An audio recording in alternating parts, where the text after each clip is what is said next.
foreclosed, bought back, cancelled, or subject to dasyon and pago, and has no MPL in arrears.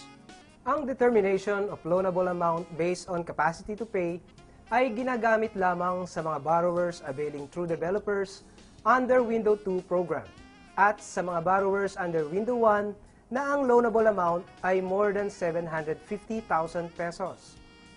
Pumunta naman tayo sa loan to collateral ratio. Dito papasok ang appraised value ng property.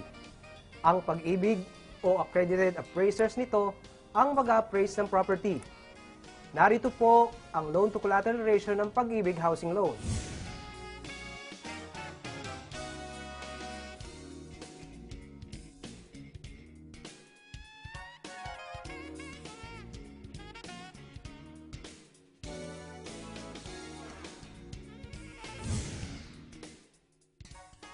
Dito ay makikita natin na ang loan value o amount na maaaring ipautang sa borrowers under Window 1 ay mas mataas ng 10% for loans over 400,000. Ito ay sa kadahilanang ang Window 1 account ay may buyback guarantee from the developer o assurance of payments for at least 2 years from takeout. Para po mas maliwanag kung paano malalaman ang inyong loanable amount, narito ang isang halimbawa. Halimbawa, ang inyong actual need ay 1 million pesos based on the selling price of the seller or developer. Samantalang ang inyong net disposable income based on your payslip ay 17,300 pesos a month. Which means that based on NDI criterion, you are qualified to avail of a 900,000 peso loan for a 30-year term. Tignan naman natin ang loan to collateral ratio. If for example, ang property ay may appraised value na 1 million pesos, ang loan to collateral ratio nito ay 85%.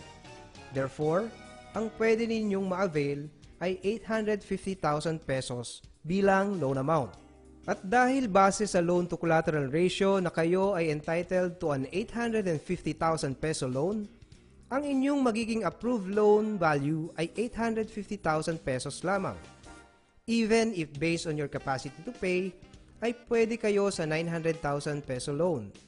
Pag-ibig Fund will approve the lowest value of the said criteria. Gaano naman katagal ang loan term? In order to make our housing loan program more affordable to our members, Pag-ibig extended its loan term. Under this program, ang maximum loan repayment period ay hanggang 30 years. So how do we compute for the maximum term? The formula is 70 years minus the current age of the borrower. If the difference is more than 30 years, the borrower is qualified for the maximum term.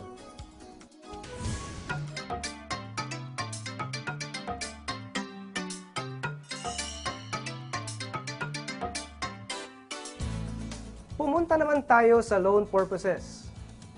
Under developer accounts, maaari kayong makahiram para sa purchase of a fully developed lot or purchase of a residential house and lot or new condominium unit inclusive of a parking slot. Sa unang 2 taon ng inyong housing loan under developer account, ang titulo ng property na inyong inutang ay mananatili na nasa pangalan ng developer. Ito ang tinatawag na seasoning period kung saan oobserbahan ng Pag-ibig ang inyong monthly paying habit.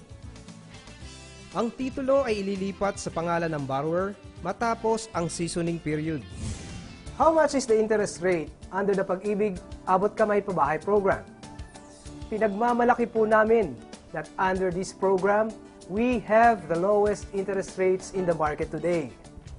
For loans up to 400,000 pesos, the interest rate is 6% per annum. For loans over 400,000 pesos up to 750,000 pesos, the rate is 7% per annum. For loans over 750,000 pesos to 1 million pesos, the rate is 8.5% per annum. For loans over 1 million pesos to 1.25 million pesos, the rate is 9.5% per annum. For loans over 1.25 million pesos to 2 million pesos, the rate is 10.5% per annum. And for loans over 2 million pesos to 3 million pesos, the rate is 11.5% per annum. Maaaring magkaroon ng repricing o pagtaas ng interest rate para sa mga loans na over 400,000 pesos hanggang 3 million pesos pagkatapos ng 3 taon. Ito ay maaaring maganap kapag nagkaroon ng sharp increase sa market rates.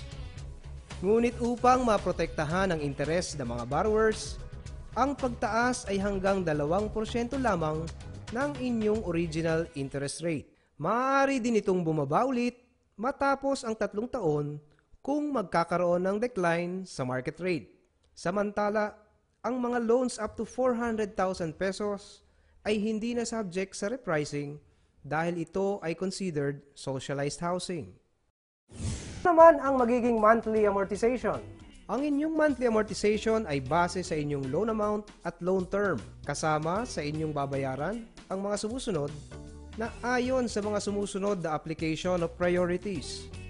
Ang inyong additional contributions in excess of your regular contributions to Pag-ibig para sa mga nagpa-upgrade ng contributions, insurance premiums, interest, at loan principal. Narito po ang table of loan amortization based on principal and interest rates.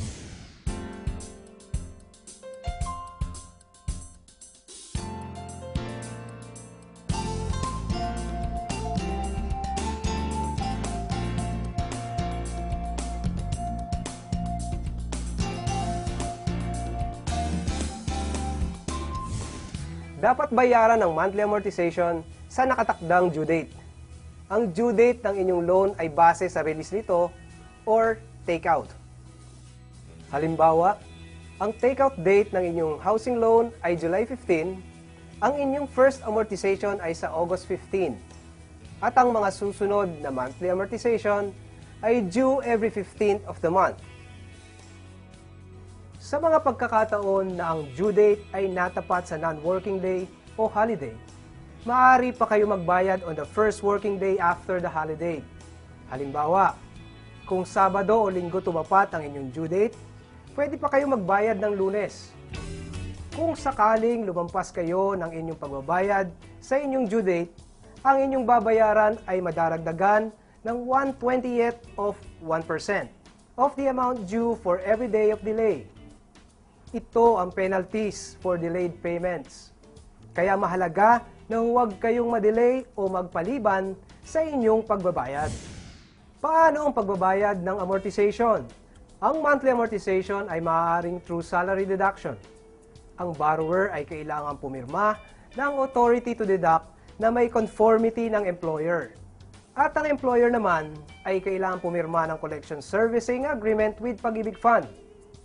Para sa kopya ng Collection Servicing Agreement, maaari kayong pumunta o magsadya sa Billing and Collection Department ng Pag-ibig Fund para sa NCR accounts or sa Pag-ibig Provincial Branch Office na malapit sa inyong lugar. Papirmahan ninyo ito sa authorized signatory ng inyong pinapasukang kumpanya. Kailangan din ninyong bigyan ng kopya ng authority to deduct ang inyong employer at ang Pag-ibig Fund. Kung kinakailangan, ay handang ipaliwanag ng Pag-ibig ang sistema ng Collection Servicing Agreement sa inyong employer.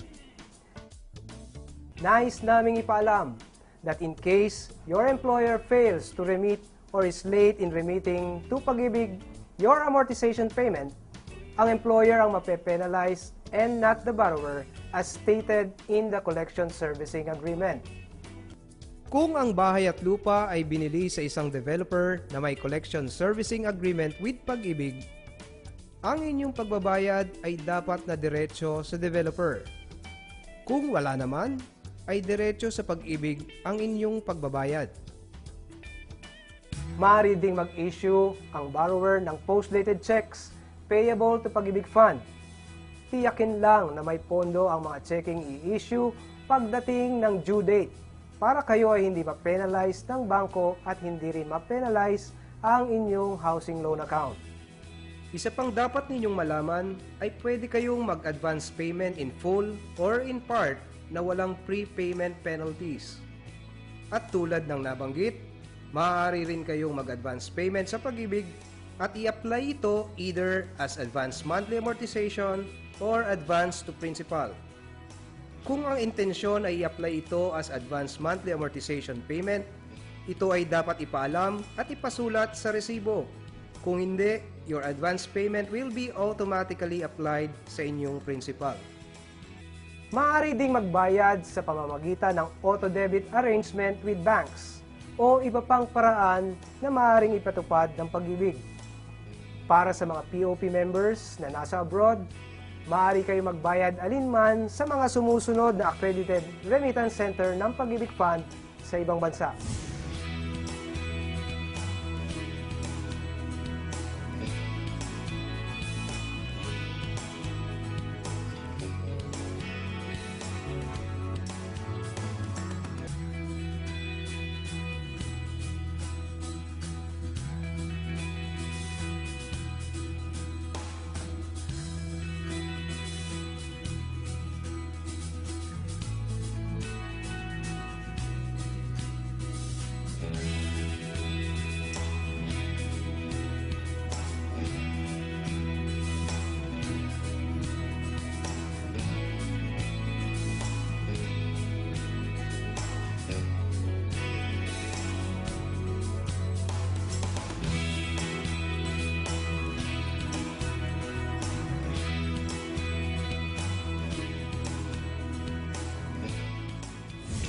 Nais po naming ipaalala na ang pondong ginagamit ng Pag-ibig sa pagpapautang ay nanggagaling sa contribution ng lahat ng miyembro ng Pag-ibig at sa mga amortizations.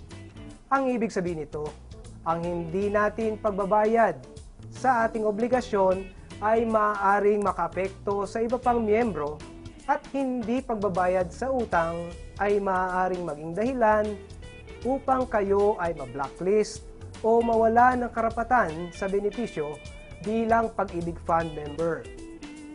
Ugaliin nating huwag mag-default sa pagbabayad ng ating monthly amortization.